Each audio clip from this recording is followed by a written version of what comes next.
The Galactic Council chamber had never witnessed such unanimous terror. Representatives from 1,000 worlds sat in stunned silence as the holographic display showed the devastation of the Kepler defense grid, humanity's outermost military installation. Now nothing but glowing debris scattered across 3 star systems. Ambassador Zix Thera of the Vorthan Collective was the first to break the silence. Her translucent blue form flickered with nervous energy as she addressed the assembly. "The Devourers have returned," she whispered, her voice carrying across the vast chamber. "After 3,000 years of peace, they have come back." The mention of that name sent ripples of panic through the gathered delegates. The Devourers, an ancient scourge that had once consumed entire civilizations, leaving nothing but hollow worlds in their wake. They had vanished mysteriously 3 millennia ago, just as suddenly as they had appeared. The galaxy had rebuilt, prospered, and almost forgotten. Almost. At the far end of the chamber, in a section that most delegates tried to ignore, sat the human representative. Ambassador Sarah Chen remained perfectly still, her dark eyes fixed on the destruction displayed above them. While other species wailed, chittered, or pulsed with bioluminescent distress, she simply watched. "We must evacuate the Outer Rim territories immediately," declared the Altarian Chancellor, his crystalline body resonating with urgency. "Gather what fleets we can and retreat to the core worlds." "Retreat?" Chen's voice cut through the panic like a blade. She stood slowly, her movement causing the nearest delegates to unconsciously lean away. Interesting strategy. The Vorthan ambassador's form solidified slightly as she focused on the human. "Ambassador Chen, surely you understand the gravity of this situation. The Devourers destroyed the most advanced military installation in known space in mere hours. Your own species' installation, I might add."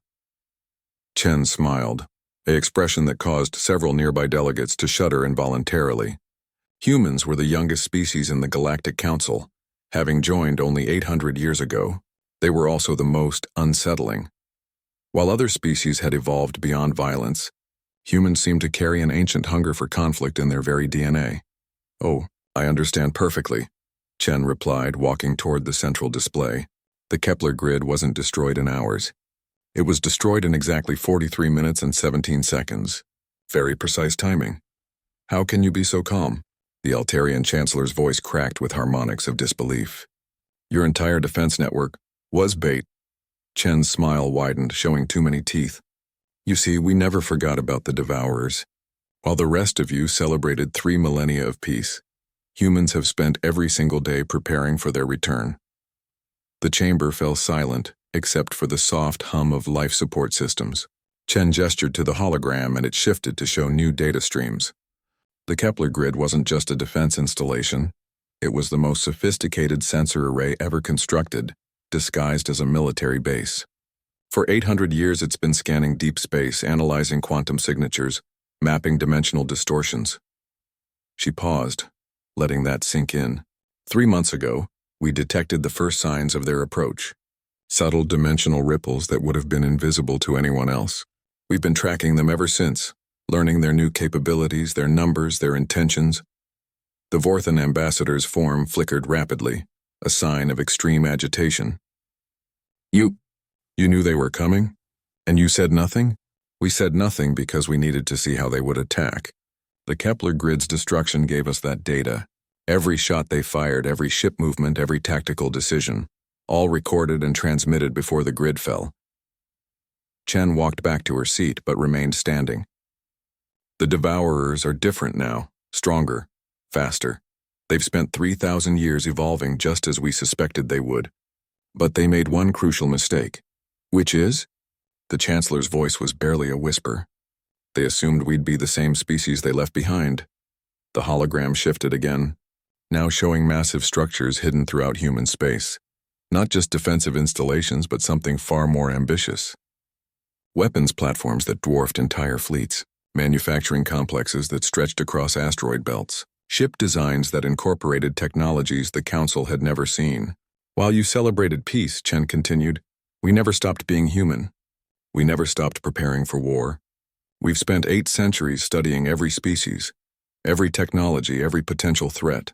We've built weapons that exist in dimensions the Devourers can't even perceive. We've created defenses that adapt faster than evolution itself.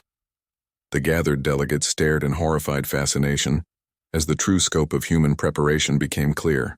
The Devourers destroyed our outermost tripwire, Chen said, returning to her seat. Now they're heading straight into the most elaborate trap in galactic history. They think they're hunting a peaceful species that's forgotten how to fight. She leaned back, that predatory smile never leaving her face. They're about to learn why humans are the only species to voluntarily join the Galactic Council while keeping our weapons. 3 days later, the Devourer fleet, numbering in the millions, encountered the first human response force at the edge of the Centauri system. The battle lasted 6 hours and ended with the complete annihilation of the ancient enemy. The humans hadn't just won. They had dissected the Devourer fleet with surgical precision, studying their technology even as they destroyed it. In the aftermath, as the galaxy celebrated its salvation, Ambassador Chen filed her final report on the incident. It contained just one line that would be studied by xenobiologists for generations. Humanity respectfully reminds the Council that there is a significant difference between choosing peace and being incapable of war. The age of 3 millennia of peace was over. The age of human protection had begun.